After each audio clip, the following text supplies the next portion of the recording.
Pro controller is fine. I still recommend it to most people. But if you play a lot of 2D games, that D-pad placement just isn't gonna cut it. 8BitDo has been making fantastic D-pad controllers for a while now. I originally recommended the old SN30 if you wanted to play a lot of 2D games. Its biggest flaw was its ergonomics, making it hard to play 3D games with its thumbsticks. They fixed that with the release of the SN30 Pro Plus, a near perfect controller that quickly became my favorite controller for the Switch. I used it so much that I ran it into the ground and had to buy a new one recently.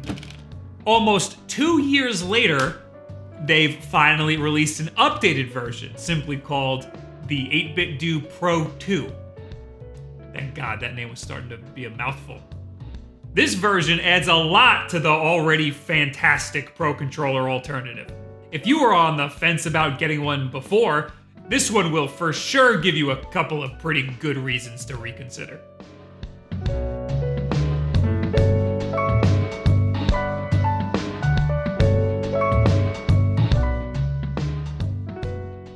This video is sponsored by Aspire. The guys who brought you the Jedi Outcast and Jedi Academy Switch ports are now bringing you Star Wars Republic Commando. It's finally on Nintendo Switch and PlayStation 4 for just $14.99. Check it out at the link in the description below. Whoa! Come on, dude! Chaos has erupted throughout the galaxy. As leader of an elite squad of Republic Commandos, your mission is to infiltrate, dominate, and ultimately annihilate the enemy. You will play as Boss, leader of the Special Ops Unit Delta Squad, together with Fixer, Scorch, and Sev, working together as a team, instinctively, intelligently, instantly. You guys alright? I was here first, and then you guys just came and battle a variety of highly intelligent and deadly enemies, from brutal Transdoshan mercenaries, to the flying insectoid warriors of Geonosis. This game was originally released in 2005 and I think is a crucial part of Star Wars history. I love this era of Star Wars games, and I love that Aspire is putting some games from this era on the Switch. So again, you can try it for yourself for just $14.99 at the link in the description below. Sorry, anybody got a USB-C charger? So if you're new here, the biggest reason why I recommend this controller is because of the D-pad. It's perfectly clicky. It feels almost exactly like an original SNES controller, but, newer, obviously. But it also has all of the makings of a great modern controller. Its thumbsticks feel almost exactly like a DualShock 4's thumbsticks, making this a great option for 3D games if you need something that can do both. Here's something I often forget to mention. It comes with a rechargeable battery, but it can be removed and replaced with 2 AA's if you're in a bind, something Microsoft should take note of. It also has great motion controls and rumble. The only thing that it's missing that the Nintendo Pro Controller has is NFC, but at the significantly lower price point, are you really going to be missing NFC that much? The original SN30 Pro Plus was, and still is, $45. This new one bumps the price up to $50, which is still a reasonable price and some harsh competition for Nintendo's $70 controller. It also works on Switch, Windows, Mac, Android, and Raspberry Pi via Bluetooth, which is great if you want to play emulators or 2D games via Steam.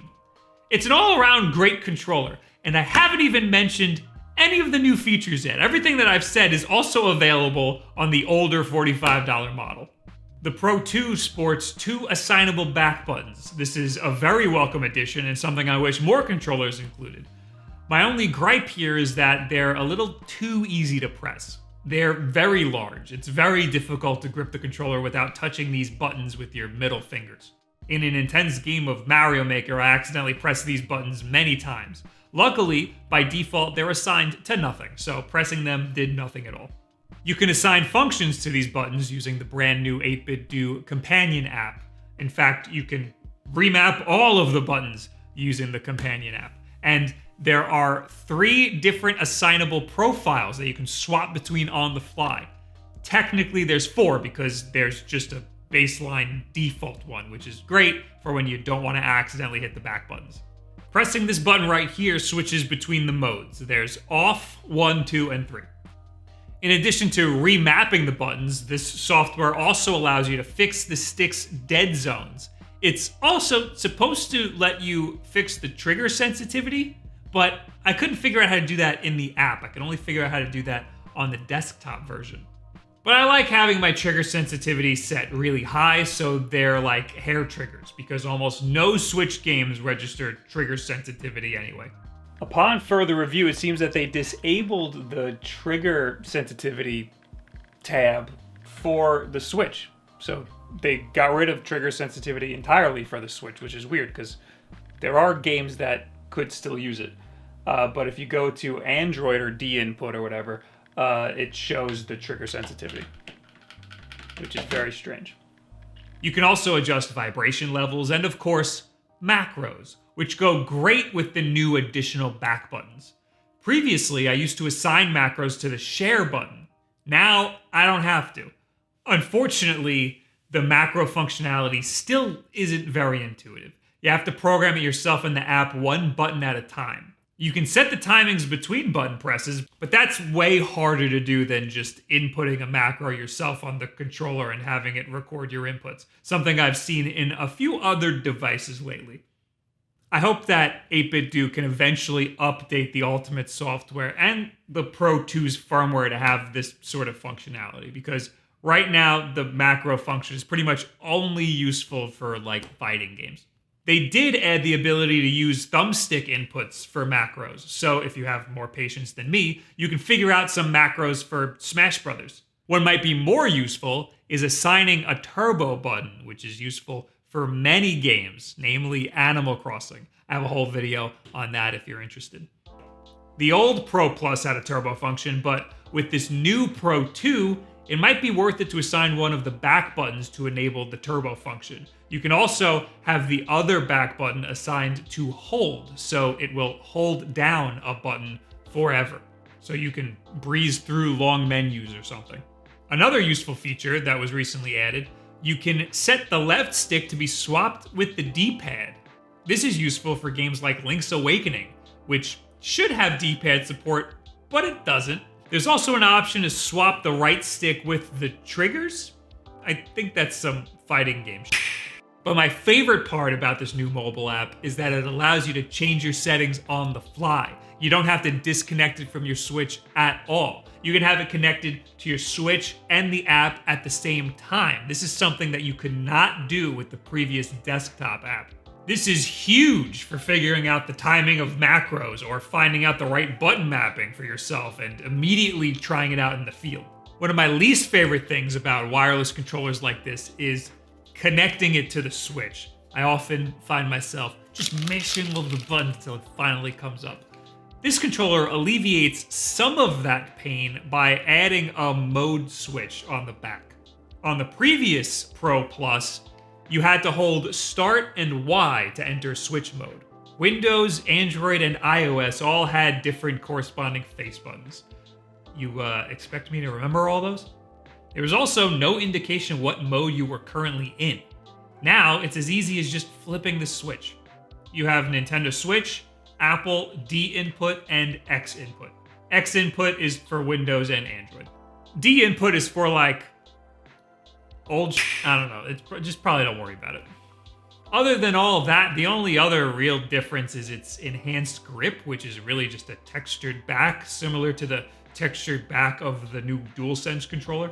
Other than that, this controller feels exactly the same as the old SN30 Pro Plus controller. Switching between the two reveals that the face buttons feel more responsive on the newer one. Maybe it's because it's newer and I used the shit out of my old one. It's hard to tell.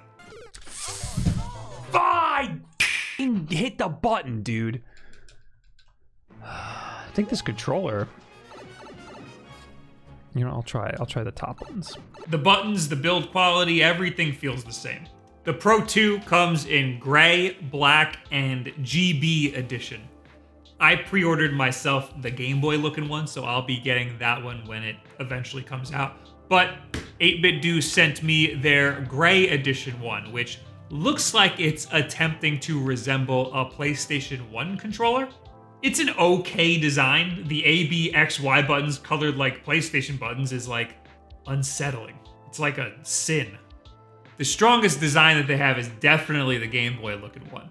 8BitDo used to have controllers that looked almost exactly like Super Nintendo and NES controllers, but I'm sure they strayed away from that so that they weren't bullied by Nintendo's lawyers. It's also probably why they don't have a Super Nintendo looking one at all anymore. But I mean, the feel of the controller is more important than anything else. And for 2D games, there's nothing better than this. Until you find your Lord and Savior keyboard keys, baby. So if you haven't yet picked yourself up an 8BitDo controller, now might be the time to make the jump. $5 extra for the back buttons, the updated Ultimate software, the mode switch, the custom profiles that can switch on the fly. Yeah, I'd say it's worth it to get this version over the original Pro. Now, is it worth upgrading to if you already have an original SN30 Pro Plus? That I'm not sure about. Maybe if yours is starting to feel like shitty. I know mine started to feel like a little unresponsive, I guess. I don't know how to describe it other than it just got shitty and then I had to buy a new one. But if you're perfectly content with your original SN30 Pro Plus, then it's probably not worth dropping an extra $50 on a brand new controller. It's like 90% the same controller and about 10% new hotness. Or maybe I'm sure you can find a way to justify it. Maybe you could teach your grandma how to do Kaizo Mario. What do you guys think about the brand new 8BitDo Pro 2? I don't have to, it's a lot easier to say this time. Is this gonna make you finally make the jump into getting an 8BitDo controller? Or is it something that you would consider upgrading to from the original? I don't think you really need to unless, again, yours got like all crappy. If you have a Nintendo Switch Pro controller already and you find yourself playing way more 2D games, this might be worth getting in addition to. I mean, it's like a second, you get a second player with it too. Leave in the comments below, add me on Twitter, any and all this other social media garbage. As always, we have new videos here all of the time, at least once a week. This week, I think you're getting 2. Lucky you. And we got streams over on twitch.tv/wolfden where we can hang out and chat with each other about stuff like this. Look at that. Make sure you turn on notifications for all of that stuff so you know when we go live, because you can't rely on YouTube or Twitch to tell you. But of course, the most important thing right now is just subscribe. Thank you. I appreciate you for wanting to watch these videos.